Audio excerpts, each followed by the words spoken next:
유대인의 관원 공회원이었던 니고데모가 예수님께 와서 질문을 합니다. 그런데 그는 드러내놓고 자기가 온 목적을 얘기를 하지 않고 변죽 울리면서 얘기를 하는데, 당신은 하나님께로부터 오신 선생님인 줄을 내가 알겠습니다. 그러면서 주님이 행하신 표적에 대해서 얘기를 하죠.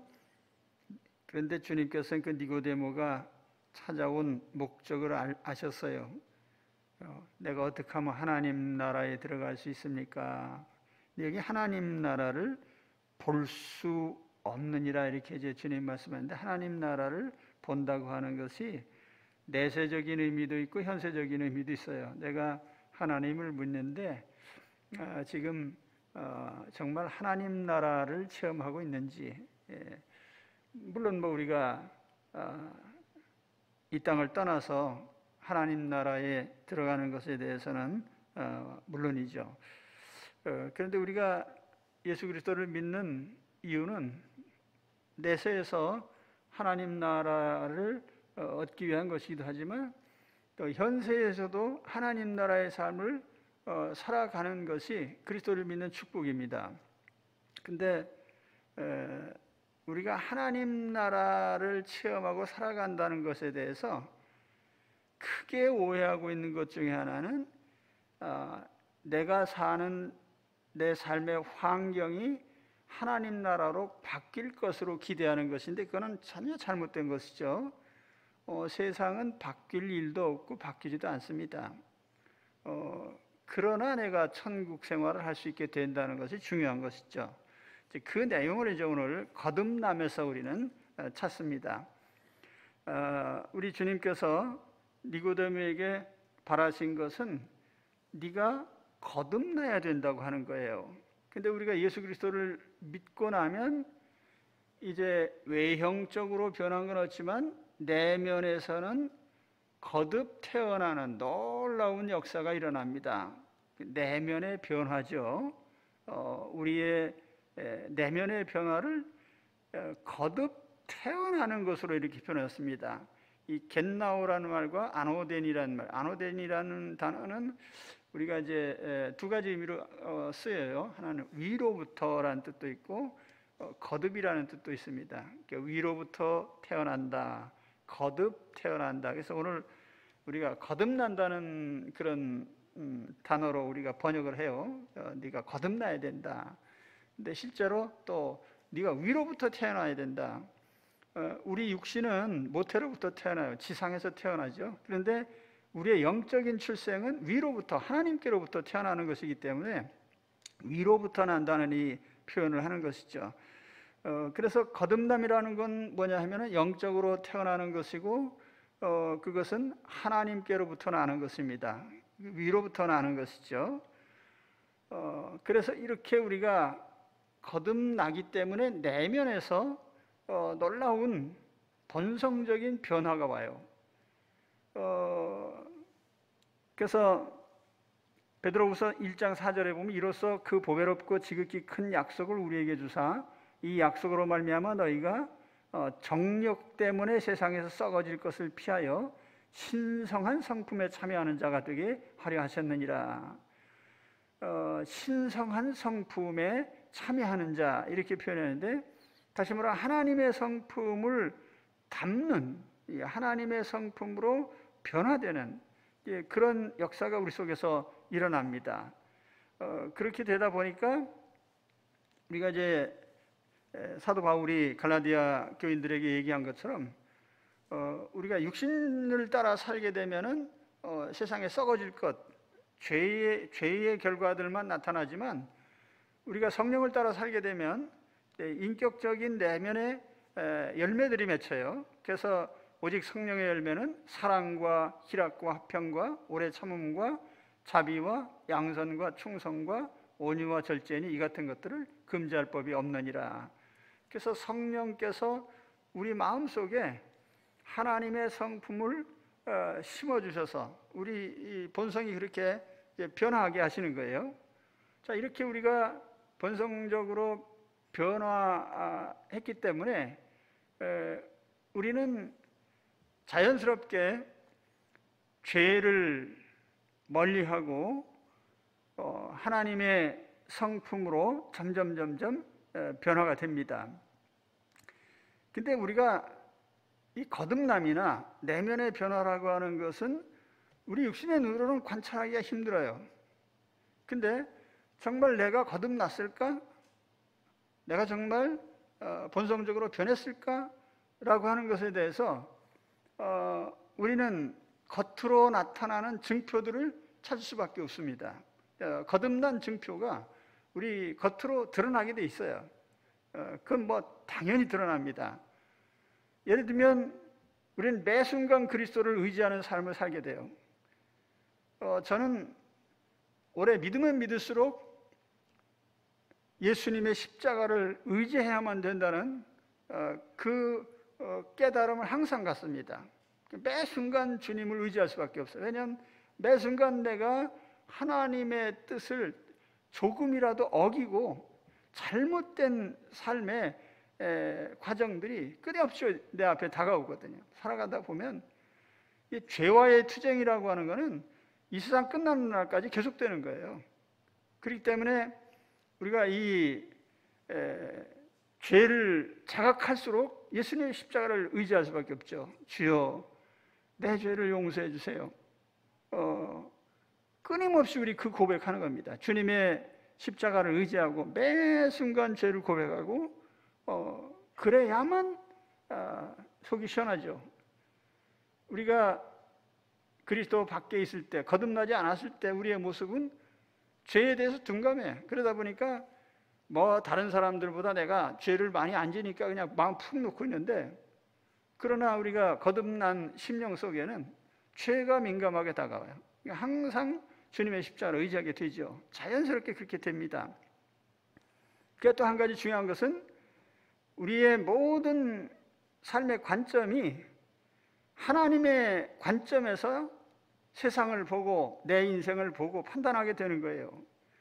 그래서 사실은 거듭난 사람은 사고와 인식체계의 변화죠. 힘든 말인데 우리의 사상과 가치관과 사고방식이 다 변해야 돼요. 예를 들면 우리가 무신론적인 관점에서 세상을 봐왔는데 이제는 하나님이 계시다는 전제하에 세상을 자꾸 보게 되는 거죠. 그리고 현세 지상주의로 살았는데 우리가 내세에 대한 것을 항상 마음에 두고 살게 됩니다. 현세만 보는 게 아니고 항상 내세를 보게 돼요.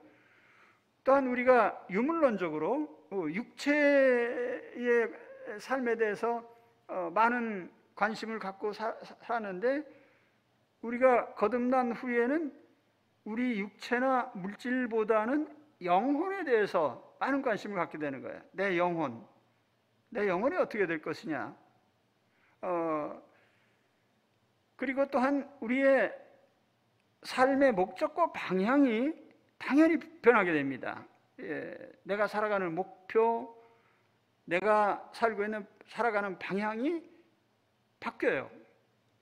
자, 이렇게 삶의 목적과 방향이 바뀌고 사고 인식 체계가 변하기 때문에 당연히 우리가 세상에서 겪는 일에 대해서 다른 반응을 나타내게 돼 있어요. 저는 이게 가장 중요하다고 봅니다. 내가 거듭나고 변한 만큼 새로운 삶을 살게 되는 거예요. 내가 거듭난 만큼 새로운 삶이 시작돼요. 그러니까 거듭나지 않으면 새로운 삶이 시작될 수 없습니다. 자, 새로운 삶이라고 하는 것은 우리가 기대하는 건 그래요. 내가 하나님 앞에 기도하면 내가 부딪힌 모든 문제들이 다 해결되리라. 근데 예를 들면 이런 거예요. 누가 나를 괴롭게 해. 그러면 그 괴롭게 하는 사람이 사실은 괴롭게 하지 않는, 그럼 상대가 변해야 되는데 상대는 안 변한단 말이에요. 근데 내가 변하면 돼요. 거듭남이라는 것은 내 내면의 변화이지 세상이 변화가 남이 변한다는 뜻이 아니에요. 내가 변하는 거예요. 저는 이것이 우리 신앙에서 매우 중요하다고 생각하는데 우리 그리스도인들이 우리 미신적으로 세상 모든 그런 종교들이 가진 것처럼 어떤 세상에 대해서 내가 변하지 않고 뭔가 상황이 변하기를 바라는 거예요. 자, 이제 몇 가지 예를 들어드리겠습니다. 요셉이 형들에게 배신당했죠. 10대 청소년기에 형들이 요셉을 노예로 팔아버렸어요. 죽이려고 하다가 충격적인 일이죠. 평생 잊지 못할, 결코 용서할 수 없는. 근데 창세기 50장 20절에 보면 요셉이 놀라운 말을 합니다. 아버지 야곱이 세상을 떠난 후에 요셉의 형들이 요셉한테 와서 엎드렸어요. 애굽의 총리니까 아버지 체면을 보고 여태까지 우리를 그냥 놔뒀지만 아버지 돌아가셨으니까 저 요셉이 우리한테 복수할 거다. 그래서 요셉한테 가서 다 엎드렸어요. 근데 요셉이 보니까 너무 한심한 거예요. 당신들은 나를 해하려고 정말 나쁜 목적으로 나를 버린 게 사실이다. 그러나 하나님은 당신들의 악행을 선하게 바꾸셨다. 그래서 나를 통해서 많은 백성을 구원하려고 하셨다. 뭐가 바뀐 거죠? 삶의 관점이 바뀐 거예요. 내 시각으로 본 것이 아니고 하나님의 관점에서 본 거예요. 하나님의 관점에서 형들의 행위를 보고 하나님의 관점에서 내 삶을 보는 거죠. 하나님의 관점으로 보는 그것이 벌써 내가 거듭났다는 표식인 거예요. 그것이 가장 중요한 거예요. 삶의 관점이 바뀌어야 되는 거예요. 그러면 내 삶도 바뀔 수 있어요. 그 요셉이 그 이후에 일어난 보디발의 집에서 누명 뒤집어 쓰고 감옥에 가고 똑같은 맥락이에요. 하나님의 관점으로 보니까 하나님이 나를 통해서 뭔가 일하시나 보다. 그러니까 고난으로 인식하지 않아요. 어떤 고난이 와도 다 극복이 되는 거예요. 하나님의 관점에서 보니까. 욥도 마찬가지죠. 우리 재산 문제에 민감하잖아요. 이 세상에서 제일 나쁜 놈들 가운데는 퇴직금 떼먹는 놈이에요. 남 일생 동안 수고한 열매를 홀딱 집어가는 놈이 있거든, 세상에. 제가 놈이라고 해서 죄송한데 회개할 놈이지. 그 얼마나 억울해요. 세상에서 재산 갈취하는 사람들이에요. 참 나쁜 사람이에요. 제가 이렇게 시골 다니다 보면요, 6년근 인삼밥 몽창 훔쳐간 놈도 있고, 남이 농사 지어놓은 거 그냥 홀딱 훔쳐간 놈들이 있는데 참 나쁜 놈이야. 회개할 놈들이지. 예. 근데 당하고 날 때 얼마나 억울해요. 이 욥 같은 경우에 평생 일궈는 자기의 재산 다 뺏겼어요. 하루아침에. 잠이 안 올 겁니다. 근데 요셉이 뭐라고 했어요? 주신 분도 하나님이시고 가져가신 분도 하나님이시다. 하나님은 내가 이해할 수는 없지만 하나님은 언제나 옳으시다. 뭐죠? 이게 관점이 변한 거예요. 세상을 보는 관점이. 그러니까 우리가 누구한테 억울한 일을 당했을 때 내가 억울한 것만 보는 게 아니고 하나님은 이 일을 통해서 무슨 일을 하시는가를 보는 거예요. 그러니까 관점이 바뀌지 않으면 거듭났다고 볼 수 없는 거죠. 왜냐하면 하나님의 시각으로 내 인생을 보고 판단하고 세상을 보고 판단하고 그렇게 돼야 되니까요. 그렇잖아요? 자, 예를 들어서 이삭이 우물을 팠습니다. 우물 파놔서 우리나라 같이 이렇게 물렁물렁한 땅이 아니에요. 그 안반을 뚫고 파서 수맥을 찾아가지고 물이 지하수가 어디로 흐르는지 알게 뭐야. 요즘 같이 무슨 인공위성에서 보는 것도 아니고 그래서 수맥 찾아가지고 우물을 깊이 뚫어서 찾아냈는데 이웃 동네 원주민들이 와가지고 그 우물 우리 거라고 내놓으라고 합니다. 두 말도 안 하고 내줬어요. 아마 관점이 변하지 않았으면 내가 목숨 걸고 판 물인데 죽기 살기로 한판 해보자 하고 멱살 잡고 싸웠을 거예요. 뭐 곡괭이 들고 막 그냥 대판 싸웠을지도 모르지. 그 이삭이 순순히 다 내줬어요. 두 번째도 똑같이 하나님께서 또 주시겠지. 하나님이 다 하시지. 그러니까 이런 관점이 있기 때문에 줄 수 있는 거죠. 그러니까 세 번째 가니까 결과가 나타나잖아요. 다른 사람들이 두려워해. 저 사람은 별거 아닌 것 같은데 저 사람이 믿는 하나님은 정말 두려운 분이구나. 오늘 우리가 그런 삶의 결과를 얻어야 돼요. 그렇죠? 여러분, 우리가 거듭났다는 것, 내면이 변했다는 것 정말 중요해요. 하나님의 성품을 닮아가고 죄를 멀리하고 이런 변화가 내 삶의 내면의 변화이라면 세상과의 관계에서도 내 삶은 당연히 방향과 목적이 바뀌고 관점이 바뀌게 되는 거예요. 자, 그런 결과는 뭐냐면 두 가지예요. 평안하게 살게 된다는 거예요. 누가 내게 무슨 일을 하든 간에 하나님의 관점으로 보게 되면 평안을 잃지 않아요. 편안해요. 그렇죠? 내 마음 평안해. 하나님이 하시는 관점에서 내 인생도 보고 다른 사람도 보고. 두 번째는요, 고난을 이겨요. 아까 요셉처럼, 욥처럼 하나님의 관점으로 세상을 보니까 어떤 도전이 와도 그것이 결코 내 인생을 넘어뜨릴 수는 없어요. 코로나가 왔다고 뭐 세상이 변합니까?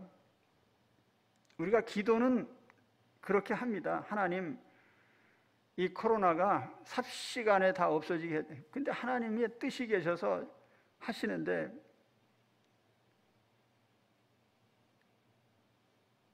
사실 우리가 기대하지 말아야 될 것은요, 다른 사람이 변하기를 바라는 거, 세상이 변하기를 바라는 거, 이 두 가지는 기대하지 말아야 돼요. 아무리 여러분 기도하셔도요, 세상 안 변해요. 이 세상이 천국으로 변할 것 같아요? 어림도 없죠. 세상은 점점 지옥으로 변해가는 거예요. 그러니까 이 세상에 종말이 있고 심판이 있고 새하늘과 새 땅이 오는 거죠. 갈수록 죄가 많아지는 게 성경적인 거예요. 그 세상은 안 변해. 그 세상이 변하기를 바란다면 그건 잘못된 기대감이라는 거죠. 그럼 다른 사람이 변해요? 다른 사람이 안 변해요. 변하기를 바라는 게 잘못된 기대예요. 안 변합니다. 여러분, 나쁜 사람들이 정말 많은데 나쁜 사람의 숫자가 줄었으면 좋겠는데 줄지는 않아요. 늘면 늘었지.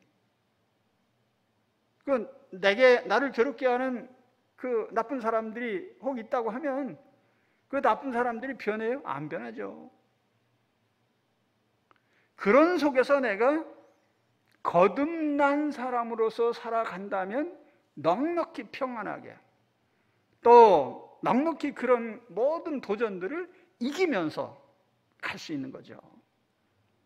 진정 우리가 거듭났다고 하면요, 그런 삶이 우리에게 다가와야 되는 거예요. 그렇죠? 예, 그렇습니다. 그래서 가끔 저는 제 마음을 스폰지 한없이 눌러도 들어가는 스폰지에 비유하기도 합니다. 누가 상처를 줄 수도 있고 아픔을 줄 수도 있고 어려운 일이 생길 수는 있어요. 그러나 다시 원상복구 되죠. 무한대로 밀리지는 않아요. 그러나 하나님이 반드시 어느 한계를 두시거든요. 그래서 우리는 이와 같이 예수 그리스도 안에서 거듭난 사람들인데, 거듭났다는 게 뭐냐? 인격적인 내면의 성품이 변하고 인격이 변한다. 말은 그렇게 해요. 그럼 우리가 교리적으로 그것만 알아두란 말입니까? 아니죠.